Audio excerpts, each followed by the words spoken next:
తెలంగాణలో కాంగ్రెస్ ప్రభుత్వం ఏర్పాటు తర్వాత కొంతకాలంగా Congress party social media BRS ఎమ్మెల్యేల పార్టీ మార్పుపై లీకులిస్తోంది. ఇప్పటికే 10 మంది ఎమ్మెల్యేలు కారు దిగి కాంగ్రెస్ కండువా కప్పుకున్నారు.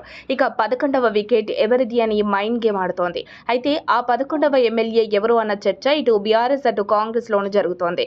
కొన్ని రోజులుగా కరీంనగర్ ఎమ్మెల్యే గంగుల కమలాకర్ తో పాటు గ్రేటర్ హైదరాబాద్ లో ఎమ్మెల్యే తలసాని సహా మరికొందరు సీఎం రేవంత్ రెడ్డితో టచ్ లో ఉన్నారు.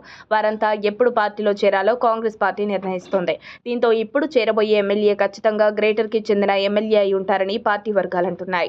గతంలో కేసీఆర్ రుణమాఫీ హామీ ఇచ్చి చేయలేకపోయారని గుర్తు చేస్తూ రుణమాఫీ వల్లే తాను పార్టీ మారినట్లు ఉండేలా బీఆర్ఎస్ ఎమ్మెల్యేల చేరికలు త్వరలో ఉంటుందన్న చర్చ సాగుతోంది.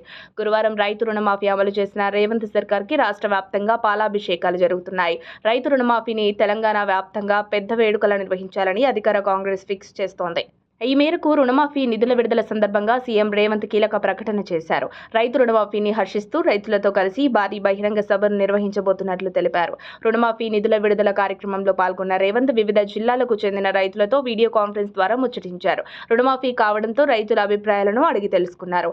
ఈ సందర్భంగా వరంగల్ జిల్లాకు చెందిన ఓ రైతు రేవంత్ ను వైఎస్ఆర్ తో పోల్చారు. 2 లక్షల రుణాలను మాఫీ చేస్తున్న మిమ్మల్ని చూస్తుంటే వైఎస్ఆర్ గుర్తుకు వస్తున్నారంటూ నిండు సభలో అభిమానం చాటుకున్నారు. అయితే ఇది రాహుల్ గాంధీ ఇచ్చిన హామీ అని రేవంత్ అనగానే ఆనందంతో ఆ రైతు రాహుల్ గాంధీని పీఎం చేస్తామని అనడంతో అంతకుముందు మనం చేయాల్సిన ఓ పని ఉందన్నారు.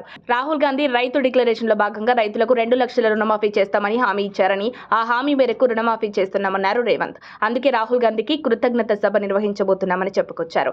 ఎక్కడైతే 2 లక్షల రుణమాఫీ హామీ ఇచ్చారో అదే వరంగల్ ఆర్ట్స్ కాలేజ్ వేదికగా 5 లక్షల మందితో భారీ బహిరంగ సభను నిర్వహించనున్నట్టు తెలిపారు. ఈ సభను విజయవంతం చేయాలన్నారు. త్వరలోనే ఢిల్లీ వెళ్లి రాహుల్ గాంధీని భారీ బహిరంగ సభకు హాజరు కావాలని ఆహ్వానిస్తామన్న రేవంత్ ఈ నెలాఖరులో వరంగల్లో సభను నిర్వహిస్తామని స్పష్టం చేశారు. అంటే ఈ నెలలో అసెంబ్లీ సమావేశాలు ముగియగానే వరంగల్లో రాహుల్ గాంధీ ముఖ్య అతిథిగా సభను నిర్వహించనున్నట్లు తెలుస్తోంది. మరిన్ని అప్డేట్స్ కోసం మా కాయ్ టీవీని సబ్స్క్రైబ్ చేసుకోండి. మా వీడియో కనుక మీకు నచ్చినట్లయితే లైక్ చేయండి, షేర్ చేయండి. మీ విలువైన అభిప్రాయాలను కామెంట్ బాక్స్లో తెలియజేయండి.